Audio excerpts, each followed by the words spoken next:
Imaduddin bersama gerombolannya ingin menjadi Habib namun gagal, sebab ditolak. Iya, karena mereka bukan zuriat Nabi Muhammad Rasulullah. Beberapa kali Imaduddin mencoba untuk menjadi pejabat, dengan mencalonkan dirinya dan meminta bantuan serta dukungan sejumlah tokoh habaib di Indonesia, juga ditolak.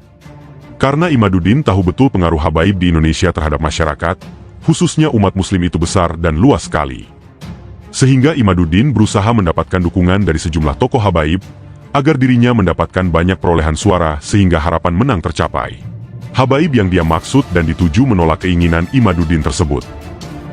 Dari berawal inilah Imaduddin sangat kesal, bahkan marah kepada habaib.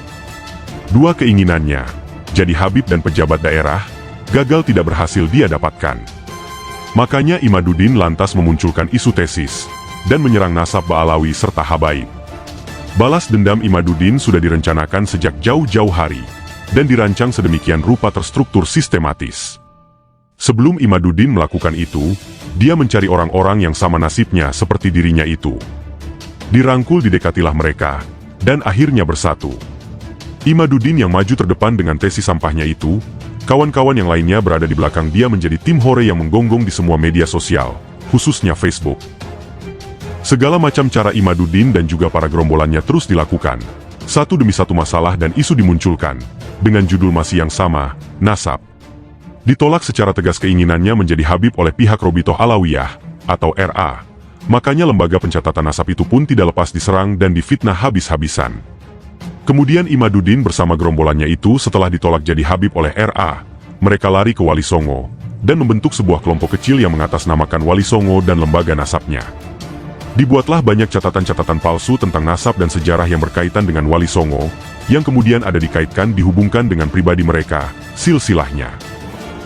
Dan mereka juga tidak lepas membawa isu sektarian juga Nusantara, untuk menyerang siapa saja yang bertolak belakang berseberangan dengan misi visi keinginan mereka.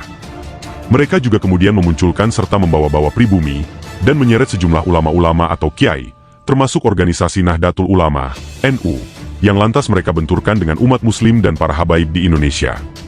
NU habis dirusak dan diacak-acak oleh Imaduddin dan gerombolannya tersebut. NU direndahkan, dihinakan, dilecehkan kehormatan kemuliaannya, kiai-kiai dan warga NU-nya banyak dikafirkan oleh mereka, sama seperti gerombolan Wahabi yang biasa mengkafirkan. Masalah ini tidak akan selesai sampai kapanpun juga, selama Imaduddin masih hidup dan gerombolannya masih ada aktif. Mereka itu sama seperti gerombolan ISIS di Irak dan Suriah. Bedanya, jika ISIS selain mengkafirkan, mereka juga memakai kekerasan fisik dan juga senjata. Imaduddin serta gerombolannya tidak, hanya dengan kata-kata ucapan kalimat saja, namun sama-sama mengkafirkan, menyerang umat muslim dengan ucapan dan fitnah. Pada tulisan Dr. Hanifah sebelumnya, dia mengkritik habis-habisan Kiai Haji Imaduddin yang tidak mau menerima fakta kebenaran dan bukti valid, yang menyatakan bahwa Ba'alawi memang keturunan Nabi yang sahih. Jika orang merasa dirinya benar dan jujur, apalagi ini mengaku sudah membuat karya tulis ilmiah, penelitian, kajian dan tesis, seharusnya itu yang baik, bermoral, menunjukkan akhlak terpuji. Adab yang hebat adalah, dia berani untuk mengkaji hasil penelitian atau karya tulis ilmiahnya atau tesisnya, dengan orang lain yang berilmu dan faham di bidangnya. Siap bersedia untuk diskusi, mendiskusikan, hasil karyanya tersebut dengan pihak siapa manapun juga. Dan dia bisa mampu menyampaikan menjelaskan semua isinya dengan baik di hadapan orang-orang berilmu. Tapi kalau orang tersebut justru sebaliknya, dia malah kabur terus, menghindar dari orang-orang yang faham di bidangnya dan yang berilmu. Tidak mau menolak untuk duduk bersama dalam diskusi, dan mengkaji hasil penelitian atau karyanya tersebut, yang seperti ini namanya goblok super dungu idiot akut. Semuanya palsu, menipu, bohong. Cuma klaim semata dari diri pribadinya sendiri. Hanya berani koar-koar di atas panggung, di hadapan orang-orangnya sendiri dan pendukungnya yang sangat bodoh-bodoh juga fanatik buta. Itulah seorang Imaduddin al-Kadzdzab al-Munafik al-Ba'abi. Sudah terbuktilah di kehidupan nyata, Imaduddin pembohong besar. Tesis itu wajib diuji dan validasi. Disampaikan dan dijelaskan secara terbuka dan jujur kepada masyarakat, dan atau kepada pihak yang terkait, tergantung dari judul dan isi tesisnya apa. Bukan malah ngaku sudah buat tesis namun disembunyikan, tidak mau diuji dan divalidasi isinya. Dalam dunia pendidikan serta penelitian, tidak ada yang semacam itu. Semua harus terbuka dan disampaikan, diuji dibahas bersama orang-orang yang berhak atasnya. Kebenaran itu bukan kata menurut dirinya secara pribadi, akan tetapi harus dari pendapat juga penilaian orang-orang lainnya.